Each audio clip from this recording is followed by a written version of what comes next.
What's going on, everyone? Today is a great day because we have a bunch of double aspect cards to go over today. I've been waiting for these.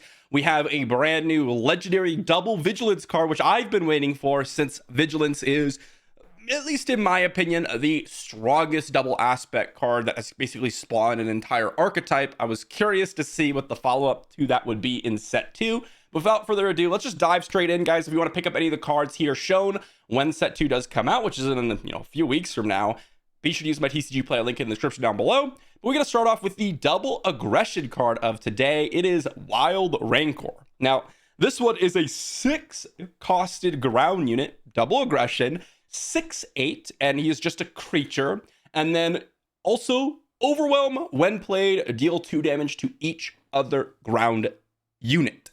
So first off, it's a 6 resource, 6/8. And one thing about these kind of double aspect cards is in set 1, they really needed to have a high payoff because you kind of needed in a position where they're so good to where you kind of are okay paying an additional aspect penalty for them because there was not enough soul aggression cards or soul vigilance cards in order for you to play a double aspect leader slash base. However, with set 2 coming, we can look at the stat line and see, okay, it's a 6 costed 6/8.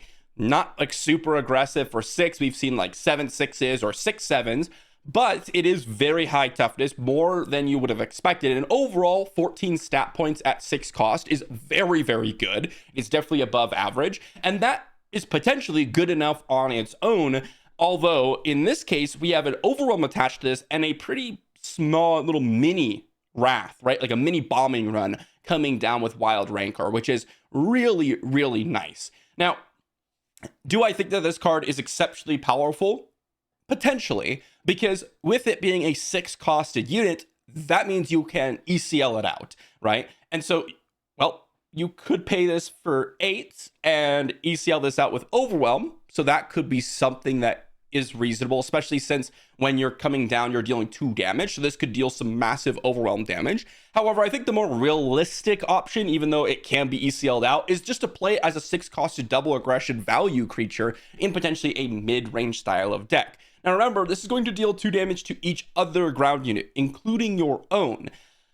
Generally speaking, this is not going to kill anything, right? When you look at the stat lines of most units in the game, the lowest it usually goes is like 2-3 on average. There are, of course, like 3-2s and 3-1s, but normally the 3-1s are paid for 1 resource, so they're probably going to be dead at this point when Wild Rancor comes down. But the idea behind this creature is, well, you get to play it, hit something, and then because of the 2 damage that you, when played with it, get to overwhelm through and smack their base. And because of such a high toughness, you maybe be able to kill multiple different units without it dying, which can be potentially pretty useful. Overall, though, I don't think this is like exceptionally powerful, just a solid statted unit and maybe a little bit of value with the mini bombing run attached. I think this is like decent and I could definitely see it being played, but I'm not like exceptionally excited about it as I am with, some of the other double aspect cards. Next up, we have the Vigilance double aspect card that I wanted to talk about, and this is a legendary. So this is the legendary double Vigilance aspect card. It's a 4 costed upgrade called Second Chance, attached to a non-leader unit. An attached unit gains when defeated. For this phase, this unit's owner may play it from their discard pile for free. So let's talk about this. Obviously, if you play this on a cheap unit, it's really all kind of bad, right? Because let's say you play, I don't know, you're in double vigilance, you go turn 2, you could go regional governor, but that's not usually what you do. Let's say like a turn 2 scout bike pursuer into like a turn 3 death trooper, right? On turn 4, you don't really want to be playing a second chance on a death trooper. Like, yeah, you'll get a death trooper if someone kills your death trooper, you trade with it and you get to replay it. But you could have just played a 4 costed unit on turn 4. For example, Lieutenant Childson, or let's say you're in heroism, like a Kanan, for example. And generally speaking, that's just going to be straight up better than trying to revive one of your cheaper units, right? Because that's what this is. It's essentially a revive with second chance. However, the place where it gets really exciting is like on turn 6, turn 7, or like turn 5, turn 6, turn 7, and you've played like a 6 costed, a 7 costed, an 8 costed unit, and you play a second chance on it. And now you get a massive discount, and you can also trigger whatever when defeated, when played abilities potentially a secondary time. And that's where it gets a little bit more interesting. For example, I go, all right, I'm going to drop my Luke Skywalker, right? Boom, I kill something with Luke. Now, you kind of have to deal with Luke. Otherwise, you're going to get hit for 6, and it's going to start restoring 3, which is basically a game ender. You follow up with Luke on the next turn. Let's say you play a Luke, you take initiative, your opponent does something, you play a second chance on Luke, and suddenly, oh man, do I really want to kill Luke? Because now when you kill Luke, you get to play at him again, and he gets to -6 something again, and it's a massive discount because you can also follow it up with another 4 resource potential play, since, you know, Luke costs 7, you drop him, and then the next turn you have 4 resources plus another 4, so you could do something else alongside second chance. So that's where I see this card being really, really exceptional. Overall, though, this is a very interesting card. We haven't seen anything like this. Of course, we're only in set 2, and we haven't really seen a lot of double aspect cards, and they seem to be the most unique. I mean, think Endless Legions, right? That card is just absolutely absurd. But second chance here, I think, does have some potential for situations like I just mentioned with like Luke, where you get to leverage a higher costed unit and you get to replay them. I mean, think about this with like a home 1, for example, and you play second chance for like 6, right? Or you play like a Darth Vader and you play a second chance for 6.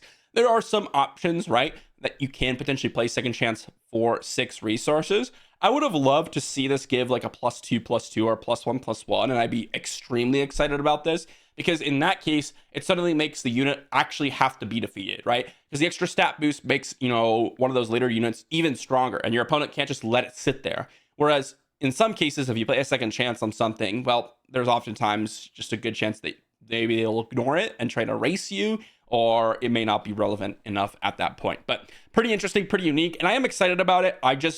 It's hard to evaluate when we haven't really seen a card like this anywhere near close, and whether or not the games are going to be long enough to where you can actually leverage the revive. Because remember, you do need to play it from their discard pile, from your discard pile, for free. So while you can second chance, you also need to make sure you haven't taken initiative. Otherwise, you know, they can go ahead and just take initiative afterwards, and you suddenly can't play it for free. So there are some restrictions on this, and that could cause it to be unplayable, or it could be really good. So this one's definitely a high variance card.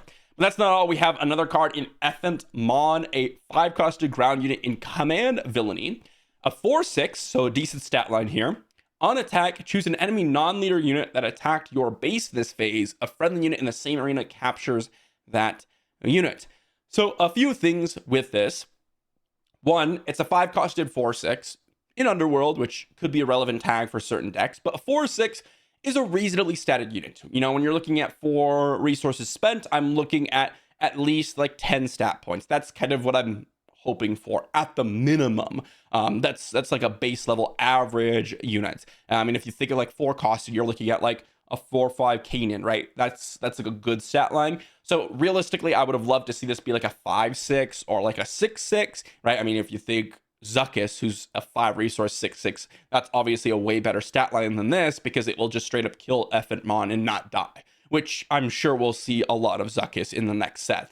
However, we do have a nice on attack trigger, but it doesn't get anything on entering, which means that you could just potentially kill this and not have anything happen to you. And the on attack trigger is also very situational, right? You need to have your opponent actually attack your base and not attack Fett, knowing that Fett is on the battlefield and will attack your base or your unit and then capture that unit. So that's something that's really important to realize.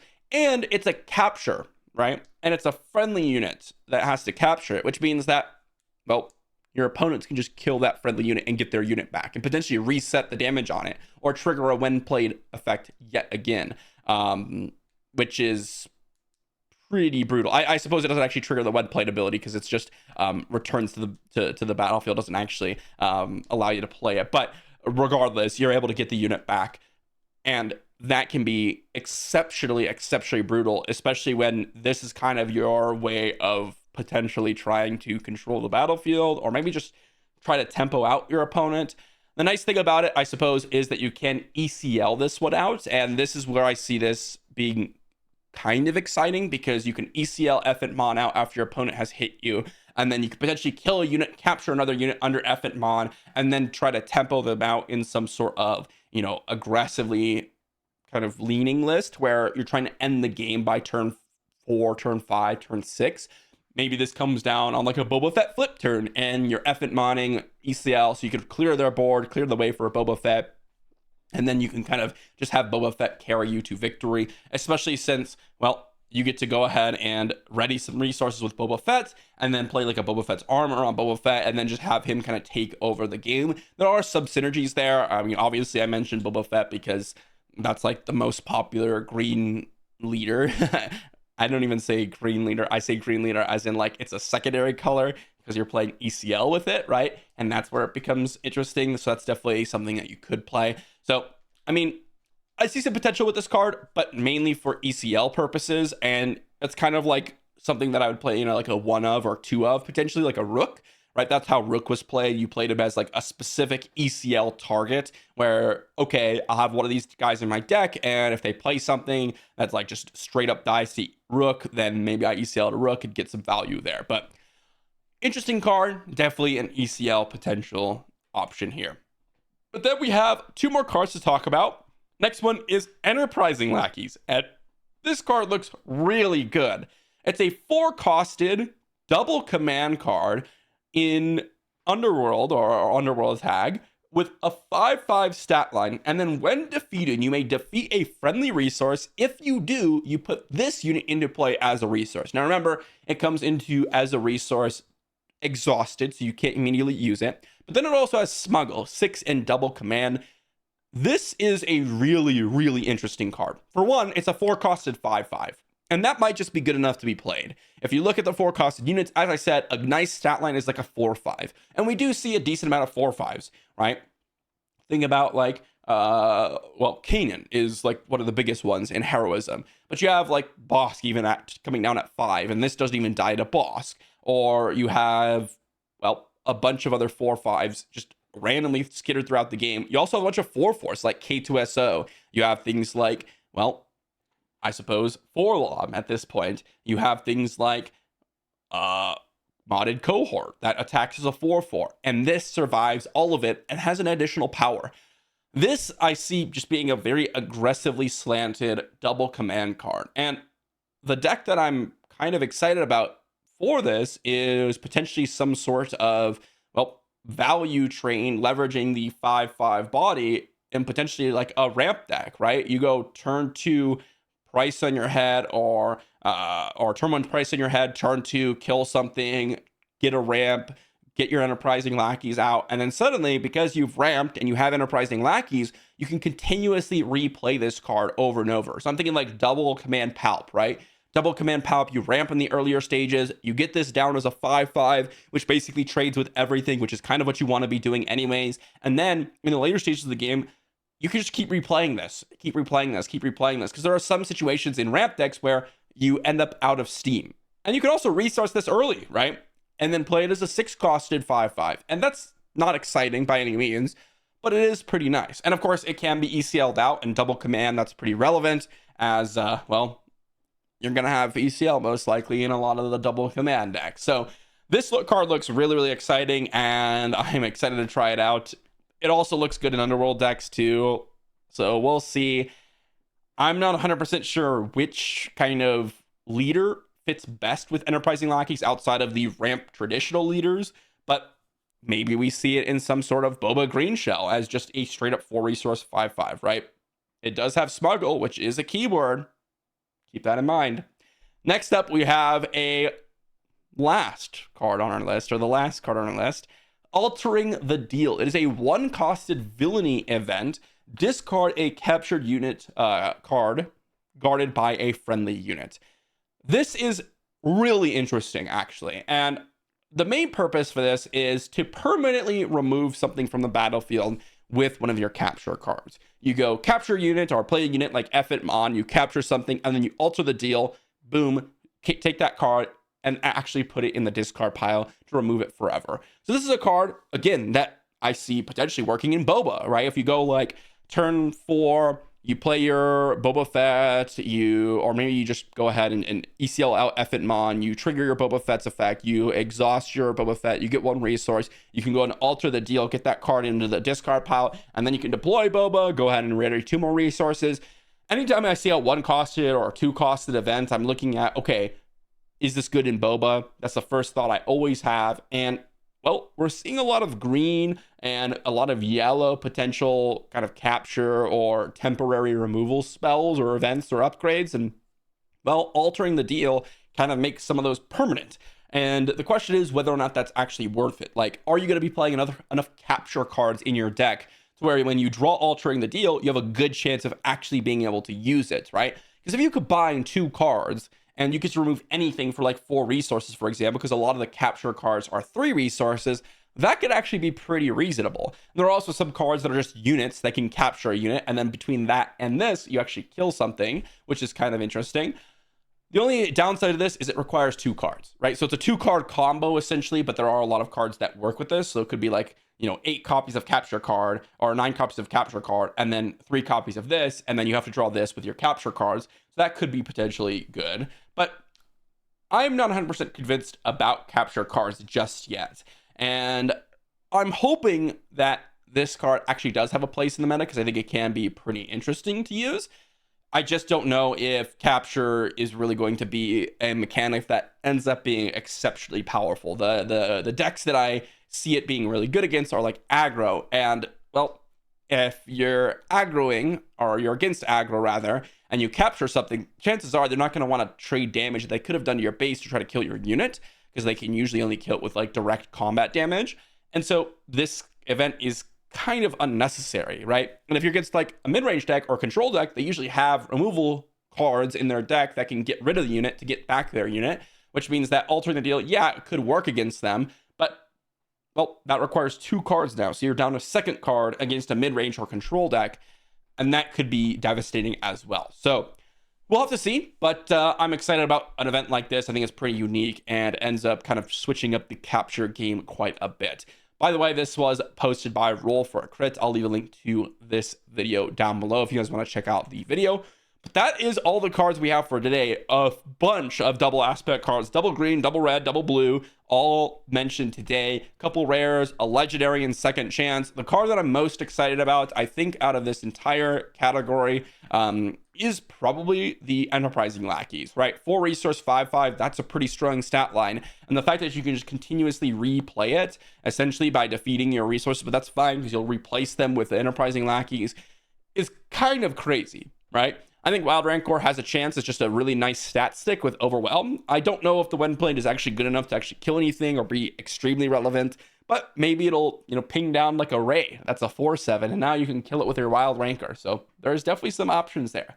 But let me know what you think in the comment section down below. Which one's the most exciting? I'm definitely the most curious about second chance. However, I think a lot of us are, but this could do some crazy stuff, and we'll see if it ends up doing that crazy stuff.